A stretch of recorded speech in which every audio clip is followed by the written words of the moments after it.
I've got to start off by thanking three people. Mr. President, thank you very much. God bless you for leading our nation, but also courageously leading the MAHA movement, really earnestly in your heart wanting to get America to be healthy again, and for giving me an opportunity to help with that mission.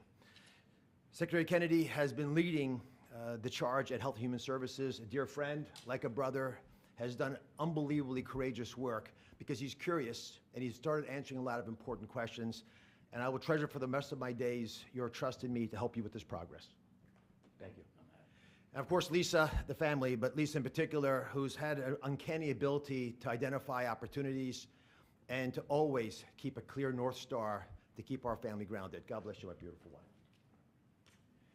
Let me start with a simple premise. Every great society, everyone, has an opportunity to take care of its most vulnerable and treasures that opportunity. And we're great people, so we will do the same. As we enter the main building, the Humphreys building, where Health and Human Services is located, there's a placard of Hubert Humphrey, and it says that it's a moral opportunity, a moral obligation of government to take care of people in the dawn of their life, the kids, in the twilight of their life, the elderly, the mature, the seniors, and those in the shadows of life, those struggling with disabilities. We want to provide America with access to great care. We want to save the public health insurance programs of this country.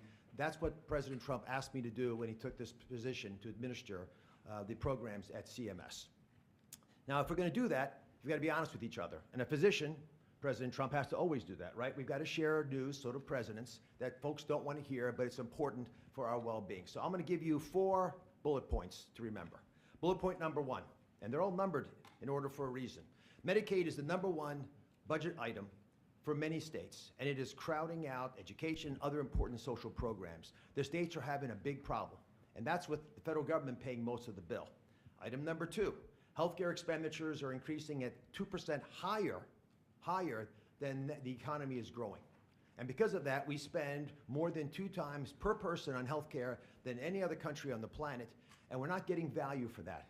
Because number 3 is that we are, in America, experiencing an unfortunate problem, which is medical errors are the #3 cause of death. Did you know that, Mr. President? It's surprising with that much money invested, we're still having problems. And number 4, our life expectancy, despite all this investment, is continuing to slip back. We're now more than 4 years shorter in our life expectancy than countries that we used to be equal to. But I am optimistic. Why? Because we control our destiny. Because at its very core, we have a generational opportunity, a unique ability to save the healthcare system because we control all the big pieces. America is too great for small dreams. So I've got some big ideas that I'd like to share that we've worked through with my staff who are cordoned off over there, and there's a lot of us. We've got almost more than 6,000 people at CMS working on this and 40,000 contractors helping. So we've got a lot of people. What are we going to do? First, we're going to reduce chronic disease. How do you do that? 70% of the healthcare expenditures of this country are driven by chronic disease. And it is your patriotic duty, I'll say it again, the patriotic duty of all Americans to take care of themselves, because it's important for serving in the military, but it's also important because healthy people don't consume healthcare resources. The best way to reduce drug spending is to use less drugs because you don't need them because you're healthy. And it feels a lot better as well. The President and Secretary Kennedy have been pushing the MAHA agenda because it makes it easier for people to do the right thing, especially the mothers of this great land, because they're the ones who really get caught with this responsibility. They're the ones deciding for their kids. They're the ones we want to empower. And curiosity, which is the key word here, truly asking questions you want the answers to, will allow the MAHA movement to thrive. The next big thing we want to focus on is modernizing Medicare and Medicaid.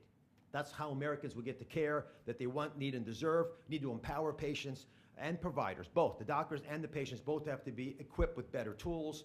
And the President is showing that he actually does love and cherish Medicare with all these executive orders, like the one on transparency, sir, that really helps us by making sure people are equipped with information. So you shine a light in the dark shadows where so much of the problems happen with the healthcare system. And remember, the most expensive care is bad quality care. That's what we want to stamp on. And finally, we want to crush fraud, waste, and abuse. This is stunning to me. I've got a message for all the bad guys from me, the Secretary, and the President. We are going to stop people from stealing from our most vulnerable, from stealing with the taxpayers of America, or honestly trying to support these programs. And we're going to be able to do it in quite a few ways. We are coming for you. I'll give you a couple examples. Mr. President, these are ones that you may want to use in some of your future conversations. Almost 250,000 people, American citizens, were fraudulently enrolled without their knowledge in exchange programs by brokers who were unscrupulous, stealing from the U.S. government by pretending these people were on programs they never told them about. Tens of millions of dollars, Mr. President, are being spent on illegal immigrants receiving Medicaid in California, and they're pushing the bill to us. Should we stop that? I think so. That will not continue. We're spending about $1 billion on Medicaid programs for dual state eligible patients, which means you live in one state, but the system thinks you're another state, or maybe a third state, and we're paying all 3 states for services you're not getting because you don't live in 3 states all at once. And finally, and this one really bothers me, there are states who are using Medicaid. Medicaid dollars for people who are vulnerable are being used for non-medical purposes. For example, public labor unions are getting child care through some of this money. That doesn't make sense to me. Housekeeping, I wish I could get that for my home. There's a big problem with student loan repayments taking place with Medicaid dollars. That's not where it should be used. And we are paying for DEI programs. I could go on, but these are all programs, Mr. President, that we have created a war room at CMS to go after, to catch the fraud in real time before the money leaves the federal coffers, so we have the money to reinvest in healthcare to make it even stronger than it's been before. Together, we're going to make the care better. We're going to make the outcomes improve, and we're going to make sure that America can actually be the healthiest country that could ever possibly be. We'll make America healthy again. God bless you both, sir.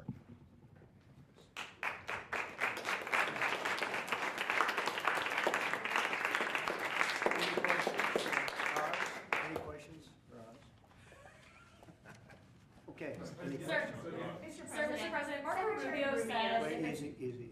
Go ahead.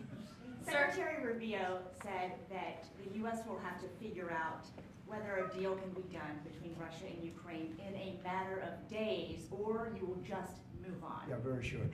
How many days is that? No specific number of days, but quickly. We want to get it done. We're talking about here people dying. We're talking about over there people are dying also, like on average 2,500 young people, soldiers. They're not from America. They're not from anywhere else other than Ukraine and Russia. But we want to save these lives. So it's 2,500 a week are being killed in battle. It's a vicious battle with the best equipment, the best everything, and it is brutal. 2,500 young people a week. Some of them not so young, actually. They're getting older. They're getting older by the month. But 2,500 a week, and we're going to get it stopped ideally. Now, if for some reason one of the two parties makes it very difficult, we're just going to say you're foolish, you're fools, you're horrible people, and we're going to just take a pass. But hopefully we won't have to do that. And Marco's right in saying it. We want to see it end. Think of it. Every day, a lot of people are being killed, as we talk about, as they play games. So we're not gonna take that, and we'll see. I think we have a good chance of solving the problem, however. Yeah. Are you prepared to walk away completely from these efforts and these talks? Well, I don't want to say that, but we want to see it end. We want to see it end, yeah. Is Vladimir Putin stalling, in your view, Mr. President? I hope not. I'm going to let you know about that soon if he is, but I hope not. He's got a big force out there, big force. It's a war that should have never happened. It would have never happened if I was president. That's a war, and it didn't happen for 4 years. That's a war that should have never happened. October 7th, Israel would have never happened. Iran was broke, and now we'll see what happens with Iran. We have a lot of them out there. We have a lot of things that we're working on right now that shouldn't have happened. None of it. Ukraine would have never happened with Russia. October 7th would have never happened, so you wouldn't have had all the problems in the Middle East. The Afghanistan embarrassment, probably the most embarrassing day in the history of our country, would have never happened. Inflation would have never happened. By the way, prices are down. Groceries are down. Eggs, which you hit me so hard, I'll never forget the first week in office, they were screaming at me about eggs. I said, what's going on with eggs? They were doubling and tripling. I said, I just got here. They were up like double, triple, and you couldn't get any. They said, you won't have eggs for Easter. Well, you can have all the eggs you want. I'll tell you, Brooke Rollins, Secretary of Agriculture, did a great job. And the egg prices are down 87%. But nobody talks about that. You can have all the eggs you want. We have too many eggs. In fact, if anything, the prices are getting too low. Sir, Mr. on President. Iran. So I just want to let you know, prices are down. Gasoline yesterday in 3 states hit $1.98 a gallon. And it looks like it's at a level that it hasn't seen since my days, my 4 years. So it's about I'd say maybe, I think we're going to be averaging $2.25 very soon. So I just want to let you know, though, because I keep hearing about prices and inflation. Prices are coming down, not going up. Only the fake news says they're going up. The only thing that's even are interest rates. And if we had a Fed chairman that understood what he was doing, interest rates would be coming down too. He should bring them down. Yeah, please. Mr. President, What do you need to see from both sides in order to keep negotiations going? What do you want to see from Russia and Ukraine? I have to see, my whole life has been one big negotiation, and I know when people are playing us, and I know when they're not, and I have to see an enthusiasm to want to end it. And I think I see that enthusiasm. I think I see it from both sides. Do you think Russia's But you're playing going to know you? soon. Do you think Russia's playing you?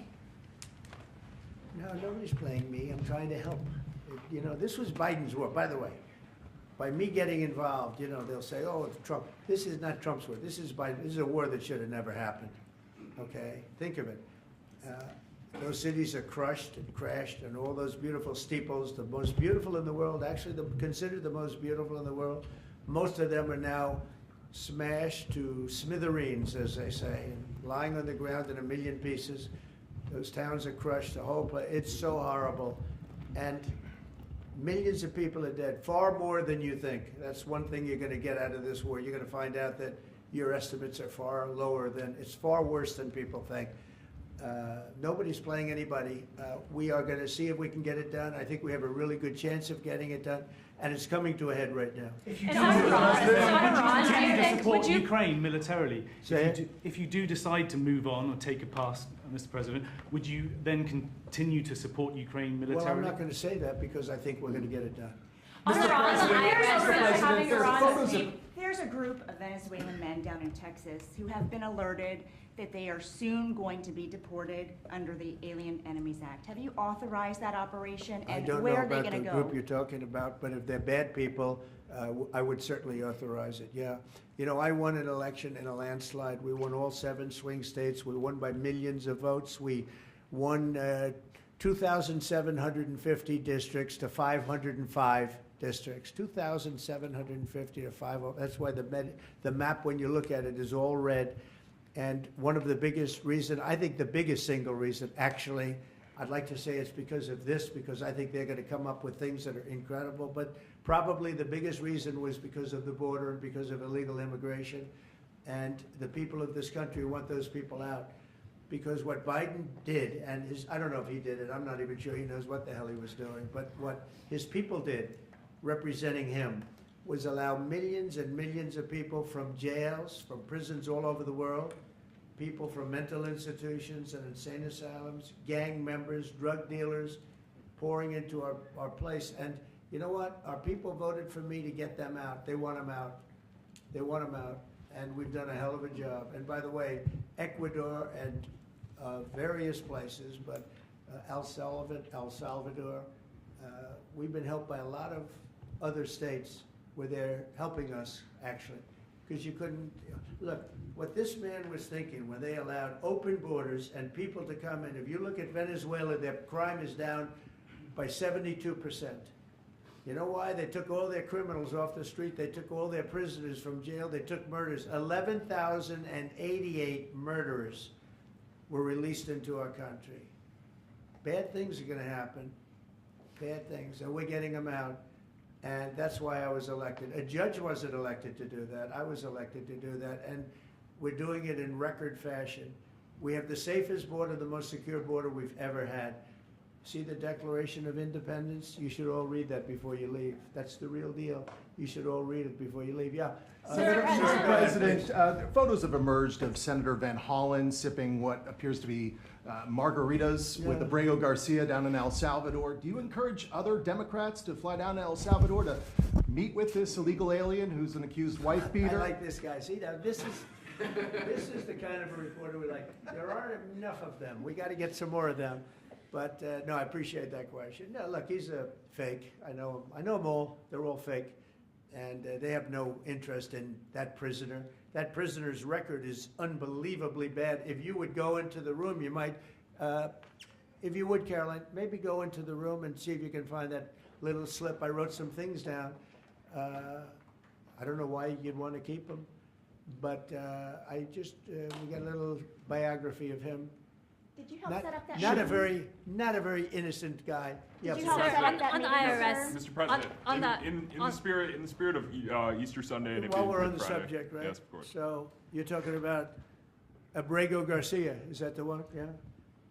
Is an illegal alien MS-13 gang member and foreign terrorist. This comes out of the State Department and very legitimate sources. I mean, I assume, I'm just giving you what they handed to me, but this was supposed to be certified stuff. In 2019, Garcia was issued a deportation order. 2 separate judges affirmed Garcia was a member of MS-13, which is a gang that may be even worse than Tren de Aragua, and maybe worse. They kill people with knives because it's more painful. Very famous for the knifing and killing of 2 young 16-year-old girls walking to school one day, and they sliced them up into little pieces and killed them. That's MS-13. And 2 separate judges affirmed Garcia was a member of MS-13. When Garcia was originally arrested, he was wearing a sweatshirt with rolls of money pouring out, an MS-13 gang symbol that he was driving with 2 other known violent MS-13 gang members, 2 of the most violent members that we know of in the MS-13 gang of thugs. In 2022, Garcia was stopped by the Tennessee Highway Patrol who was found to be transporting 7 people from Texas to Maryland, and he had no driver's license. He was driving violently. In 2020 and 2021, Garcia's wife filed for a protective order from him and said he was violent and abusive and really scary, including allegations that he punched and scratched her on the eye, left her bleeding after throwing her laptop on the floor at her, ripped her shirt, and ripped off her shorts. He then grabbed her arm, leaving very severe marks. Garcia's wife also wrote in court, "At this point, I am afraid to be close to him. I just don't want to be close. I have multiple photos and videos how violent he can be and all of the bruises that he's left on me." She just couldn't get anywhere near him. This is the man that the Democrats are wanting us to fly back from El Salvador to be a happily ensconced member of the USA family. Isn't it a shame? And by the way, I've been hit pretty hard by fake shows, fake news, MSDNC in particular, where they talk about how evil I am, that this man would be thrown out of our country. This man is according to certified statements that we get, is a very violent person. And they want this man to be brought back into our country where he can be free and to stay as a happily Maryland, they call him the Maryland man. He's a Maryland father. No, this is a violent person. Who they don't talk about is that wonderful angel mom who lost her daughter, who had 5 beautiful children, and she was killed violently. And, she spoke, and she spoke unbelievably. I saw it, and the fake news didn't pick it up. She spoke. She was in tears. She's devastated. Her life is, essentially, she's told me her life is like over. But there was I think no stories. Isn't that true? No stories. Yes, sir. 0 stories. It was the most emotional thing. Everybody that watched it, they couldn't believe it. The fake news refused to put it up. So it's very sad. And yet they talk about this guy like he's an angel. See the angel up there? They think he's like that, like a little angel. Do you Sir, encourage also, other Democrats would to you be visit? Would you be open You to know, it has letting no Iran? impact the way she look at it. No impact. It's just like unbalanced. Would you do this? Well, go ahead. What I would Sir, do- on Iran, would you be open to letting Iran Say that? keep some kind of civil nuclear program? No Or would impact the entire whatsoever. program need to be dismantled? I'm for stopping Iran very simply from having a nuclear weapon. They can't have a nuclear So weapon. the I entire want program Iran dismantled? to be great and prosperous and terrific. I stopped them once they were broke and they didn't have any money for Hamas. They didn't have any money for Hezbollah. There wouldn't have been an October 7th disaster.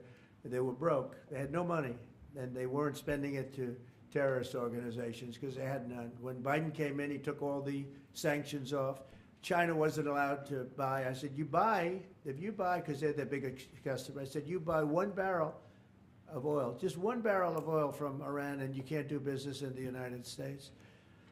And by the way, we have nice conversations going with China just to intercede, you know. It's like really very good. But Have you spoken with Xi? with Iran, they can't have a nuclear weapon. And if they have a nuclear weapon, you'll all be very unhappy. You'll all be very unhappy. Have you 'cause spoken your with life, Xi? your life, Who is leading your those life trade will be in talks? great danger. Yeah. Mr. President. Yeah. Press out. Everybody out. Press out.